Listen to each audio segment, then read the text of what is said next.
it's raining again. Which you can tell by looking at my, what they call in Great Britannia, a windscreen. So yeah, it's been raining pretty much every day. Pretty seriously. Can rain be serious? I don't know. It's been coming down pretty heavy ever since we've been back from those mandatory Alexander Mountain Fire evacuations. And man, I don't know where you guys' mind goes. My mind just goes to like Billy Goat Gates' weather modification program, because now it's just straight from the wildfire, the threat of a wildfire, to threat of flash flooding coming off of the burn scar area now. So we've been getting these regular alerts, like flash flood warning. I feel sorry for some of the people that own homes just downstream, basically, from the Palisade Mountain now. And we've seen in the past, we've had flooding in the past, like that major, what the heck is that thing? I gotta go look at that. That was weird. Oh, somebody's throwing out this, look where I'm driving sometimes. Somebody's throwing out this old metal table, and it just looks cool to me. I'm one of these guys that like, kind of a dumpster diver, by trade. It's a neat, like an industrial piece, so it reminds me of. It's probably just because it's been all burned is why it looks so old, but we'll see. We'll take a look. Take a look-see. What I'm looking at here. Hang out by the big Cisco truck. Let me look at this thing. I'm just curious. You know how I am, guys. I could easily be a hoarder if I wanted to be.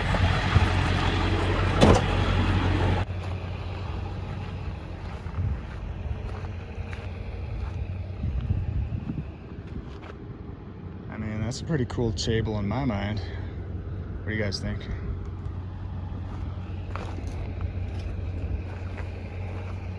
Like, what is this thing? Look at that. That's just wild. I like it. I might have to take it home. Just gotta figure out a way to move it. All right, all cinched up.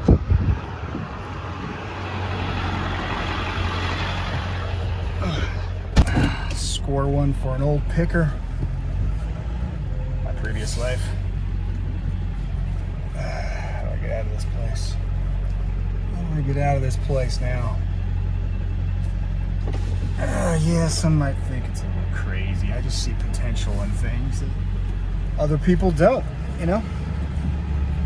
That industrial table, it's an awesome size. It's kind of a cool height. And yeah, I mean, it looks like junk. And I'm just picturing that thing. I don't know, man. Maybe polished up a little bit with a little steel wool. Maybe a little bit of a satin finish over the aged steel. And then with that circle in the middle, that's an interesting feature. Just trying to think of like some way to make like a, I don't know, even like a glass, tempered glass. Probably have to find a custom piece, so it probably wouldn't be worth the money, but I don't know, probably some kind of an old wooden circular piece to cover up that hole in the center of it. And I'm telling you, man, like, people are into that stuff. I am. Though I have no place to display anything, I still have some antiques from way back when. Actually, when we had to move out of that house that I just recently filmed, is no longer there. Beautiful cabin that's just completely reduced to ashes now. That was the last time that we had a house technically with furniture in it. So I had to go and buy a cargo trailer, and we still have to this day all of my antique furniture and other odds and ends, antique collectibles, just piled stacked tightly into this cargo trailer. And it's kind of one of those things, out of sight, out of mind. I really don't even think. I really don't even miss those things anymore. But I still know they're in there. And I don't know. We toss around the idea now and then. Someday, we'll pull it all back out, move it into our newly purchased, beautiful log cabin in the woods. I don't know. Might not ever happen though, and I wouldn't be that hurt if it didn't. But several summers now we've contemplated just having a garage sale, put antiques, stick it on Facebook Marketplace, antique garage sale, and just get everything sold, because like I said, we don't even think about it. We don't even miss those things right now. When you live in a small space, you get to reevaluate what's essential, really, day to day. And a lot of that stuff, I got 3 hutches in there, the step back hutches. It used to be a big thing back in the day, the early 1900s, late 1800s.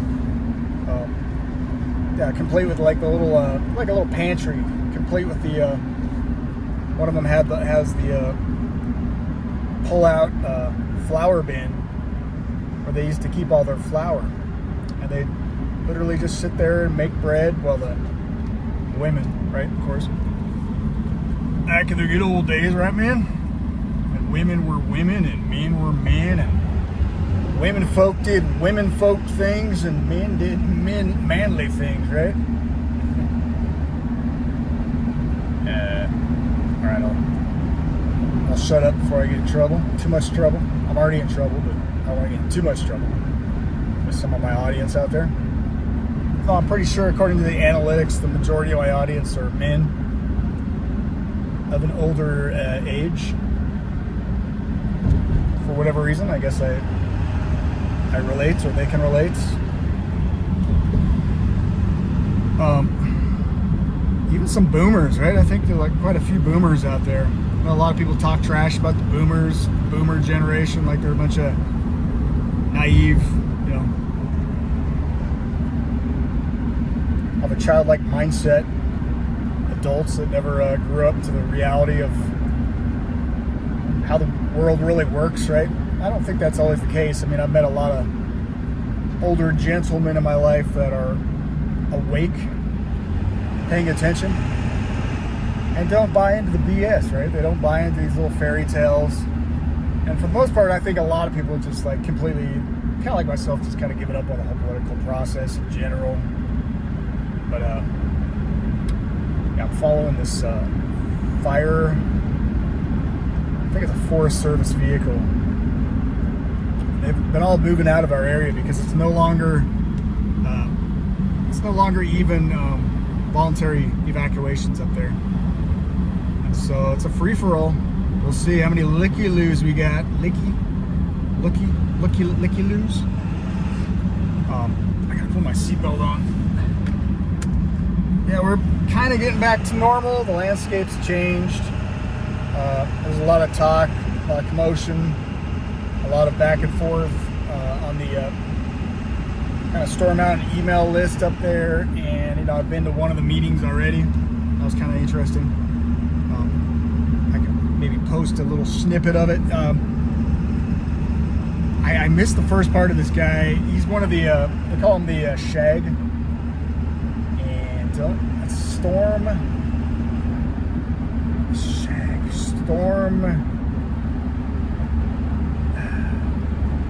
Shag, right? Swag. Storm Wildfire Action Group or something like that, I think they call themselves. And it's just this kind of ragtag band. It's kind of the people that I can relate to more than anything, just down to earth, good old boys. And a lot of those people were the guys that stood behind or stuck it out through the fire and did some fire mitigation last minute, saved a few homes. And this one guy spoke out who was a member, and Micaiah was speaking. If I flashed the video. That's the guy that's standing up speaking, Micaiah, and he was one of the ones that stayed behind. And this other guy spoke up, and I missed it on my phone. I tried to capture as quick as I could, but he brought up the fact that some of the firefighters just gave up on some of these homes, and it was some of the locals who were, I guess, brave enough or stupid enough, however you want to paint it, however you want to look at it, but that actually saved the homes. So you did while you were up here, you busted your ass, and somebody should know just how incredible you guys were. I don't know who all was involved in it, but y'all put yourselves on the line. So thank you very much. I mean, and I was down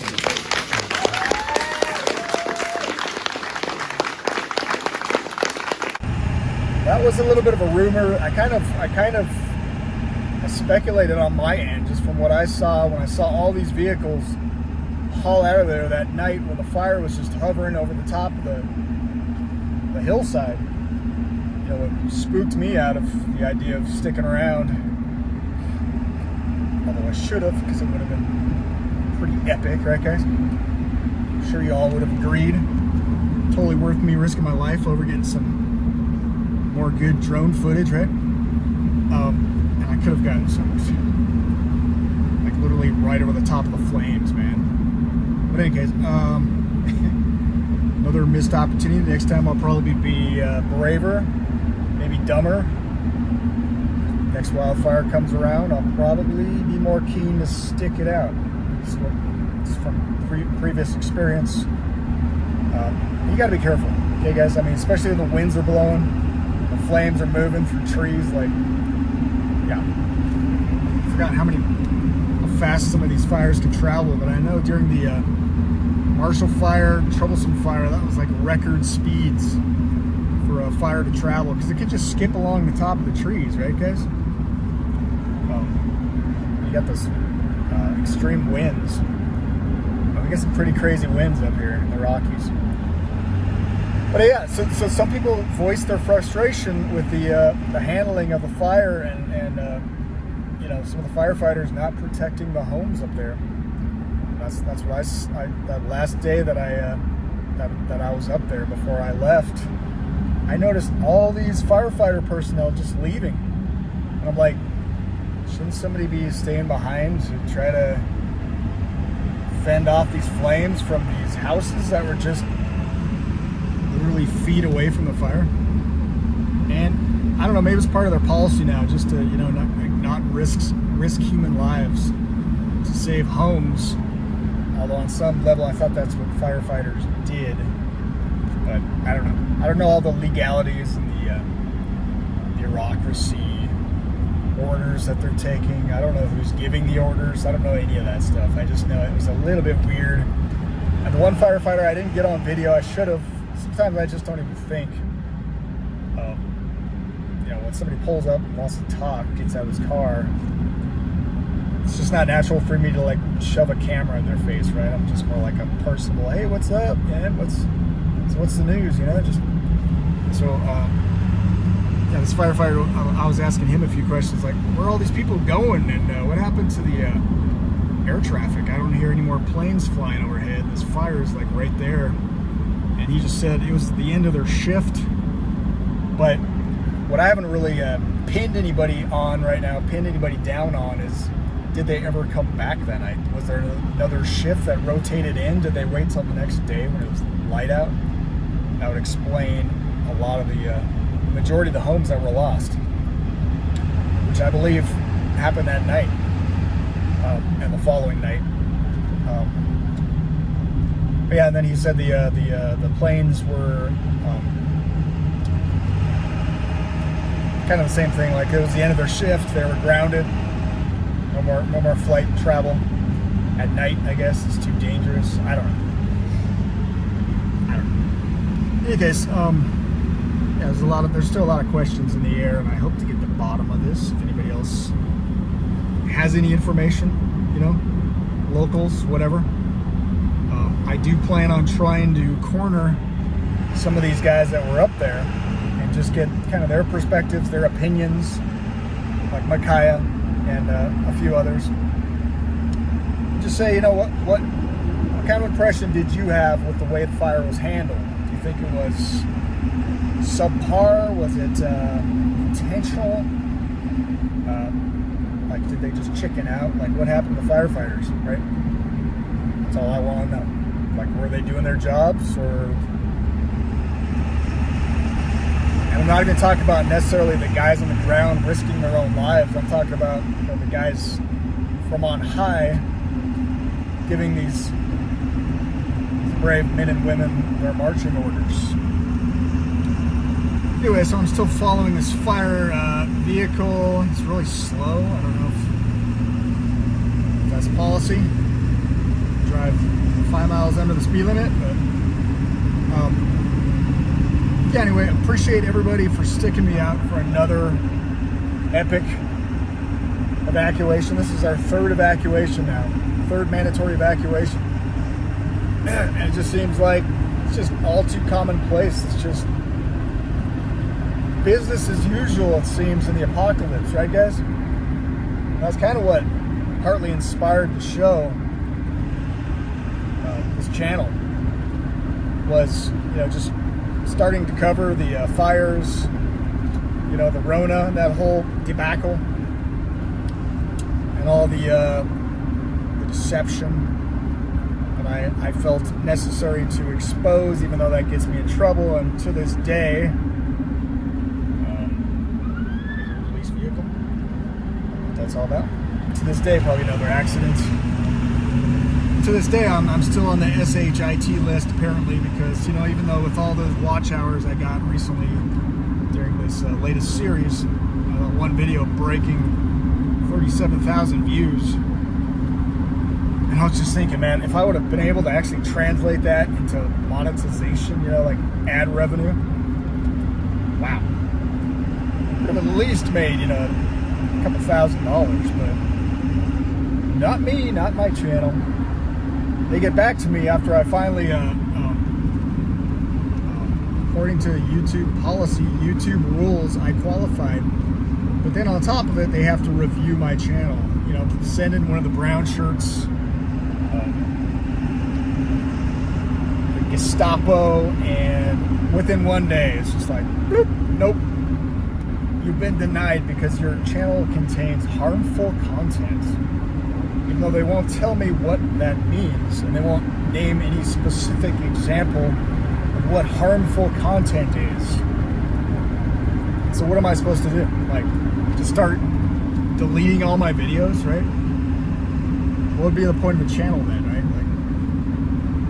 Like, I don't, yeah, this channel, it's obvious, it's obvious they think of me as like a thought criminal, and, so yeah, just realize who you're associating with, right, guys? You too could be considered a thought criminal someday, and denied your ability to buy and sell based on your social credit score, guys. It's coming. It's coming. Yep. Was it Apple? I think I just recently saw an article. I haven't had a whole lot of time to read through too many things lately because even pay attention to the news. I know that stock market, global stock market crash happened. Apparently it's kind of blown over now. All this different stuff, and Kamala chose a running mate, so he's a clown. I mean, come on, guys. If, and I'm saying 100% of me says this will never happen. If for some bizarre circumstance Kamala becomes our next president, I think they're just doing it to really piss off everybody on the right, and the MAGAs especially. And maybe that's part of the plan, to play right into their, just keep poking you, backing you into a corner until you lash out, overreact. But no, by all measures, I mean, Trump is the guy. I mean, come on. He just,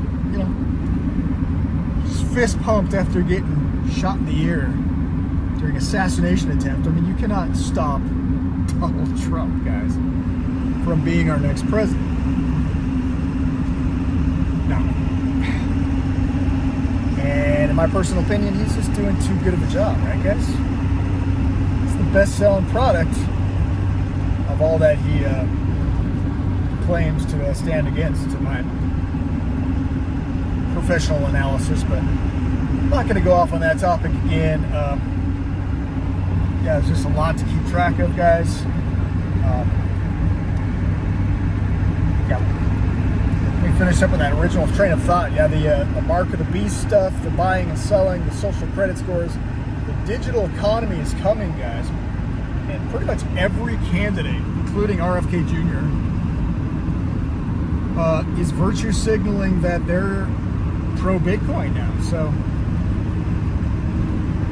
all the stars are aligned for a cashless society. And apparently, enough people haven't looked into what life is like in China to be completely revolted by the concept of going digital finance. I mean, this is the nail in the coffin, guys, for our freedom. If you give the government the ability to monitor every transaction, to seize your bank accounts, which they did during the trucker convoys in Canada, even though they were sent in Bitcoin, they still seized the account because they have so made it that any crypto trading site who has the ability to transfer that crypto into real money that you can actually purchase things with in the real world. Unless you go to one of these special places that takes Bitcoin, but how many of those, really, guys, how many of those are really out there? I don't even think Elon Musk, as big as he is on Bitcoin, I don't even think Tesla takes Bitcoin just yet, but they're getting there, I guess. Could be wrong on that. They might have changed. But so yeah, you have to, in order to transfer that crypto, that imaginary digital monopoly money, into something tangible that you can use in the real world to buy real world things, you have to go through a trading site that has know your own customer protocols, and which means it has to be linked to a real life bank account, which has all your personal information on it, which will one day be tied into your social credit score, just like in China, guys. I mean, you can't even rent a car. You can't even exist in China if you have a poor social credit score, guys. This is complete control. This is where they want to take the peasants. They want to take you to a point where you don't have the ability to rise up when things get really tough, right? That's where they want to take the world. This is the neo-feudalistic future. All these psychopaths with way too much power and money and privilege and wealth, like never before. A separation of the classes, where the rich, the overall wealth of the rich elite, top few percent, is so ridiculously disproportionate to the average human being out there, and what we have to survive on. And I'll tell you, a lot of speculation around the Olympic ceremonies, kind of reviving this concept of the French Revolution, right?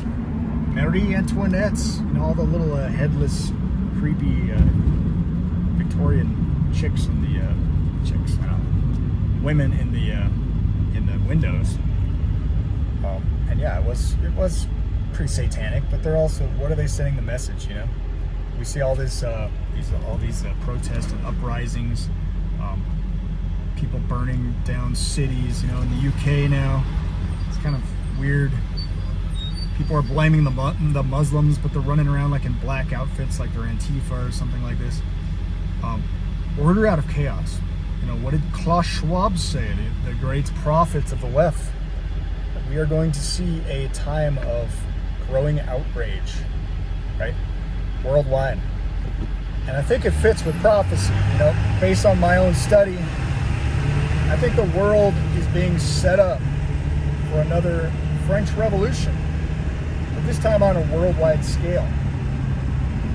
And yeah, there's going to be all these populist people's movements, right? And of course, the Pope, the oldest globalist institution on earth, the Vatican, the Pope is all about the poor, the poverty-stricken, the downtrodden masses, right?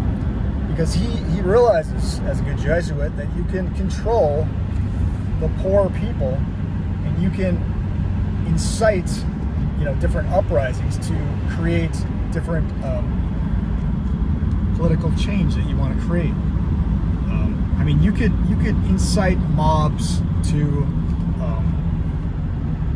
scare the hell out of leadership in government, right?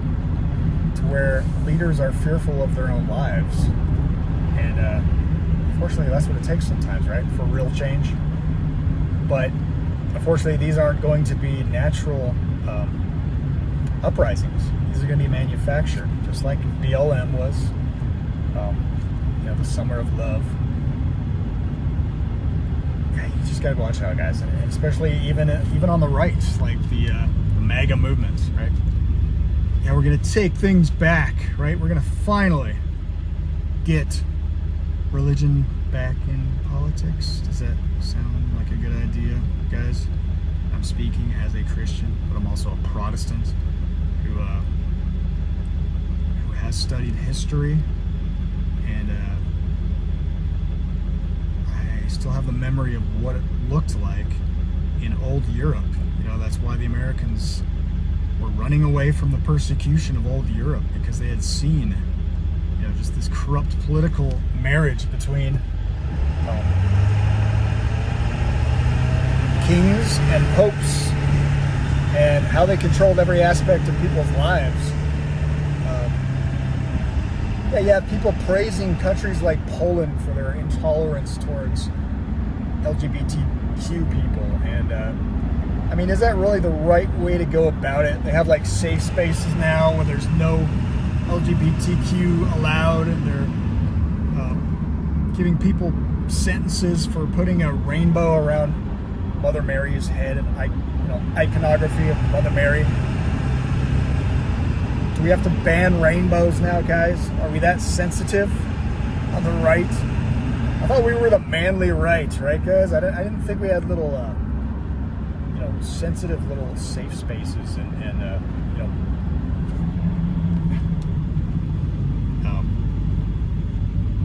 politically correct bubbles that we have to worry about getting bursted every time we're offended by something like a rainbow. Am I a radical? Yes, I guess I'm a radical. I'm a radical when it comes to being pro-freedom. And unfortunately, a lot of so-called patriots on the right, in my opinion, they don't really want freedom. They want just another flavor of tyranny, right? Give us the red tyrants. The other side's saying, give us the blue tyrants. Save us from the reds, save us from the blues, the right, the left. It's the poison. It's poison to the tree of liberty, guys. The two-party system, the two-party illusion. And all the founding fathers realized this, and they all warned about this. The two parties were a danger to our constitutional republic. Divide and conquer, classic divide and conquer, guys. The art of war, right? Because I've probably rambled on that topic in the past. My mind lately, I just see it happening. So I gotta go there, I guess. Re-aggravate old wounds, I guess. But hopefully you guys, hopefully it at least leads some of you guys to think. There's another one of those migrants just acting like he's high on something. I don't know, maybe not. Just weird. Yeah, little Loveland, just no place is safe, guys. And there will be no safe place in this world from what's coming. But our only refuge will be in Christ the solid rock that we stand. Right, guys? So get right with God. God bless. Nightwatch N8. Until next time, I'm signing out. All right.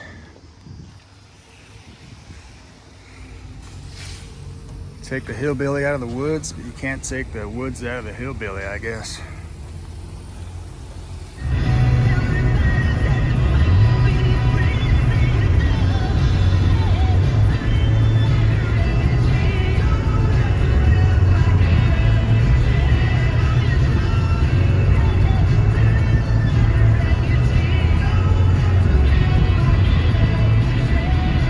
These guys are doing things like turning on lawn sprinklers and garden hoses. You're trying to remove any and all potential fuel sources in hopes that we can sort of coax the fire to go around the house instead of straight into the house. But that kind of intensive structure protection doesn't work in every case, says Andy Lyon. He's a spokesman for the team that fought the Alexander Mountain fire, which destroyed 27 houses. Well, the big thing is, do you have the engines to make that commitment? And more important than that is, do the firefighters consider the home defensible? Defensible meaning they've got a shot at saving it. If they don't think they can defend it safely, they're not going to stay.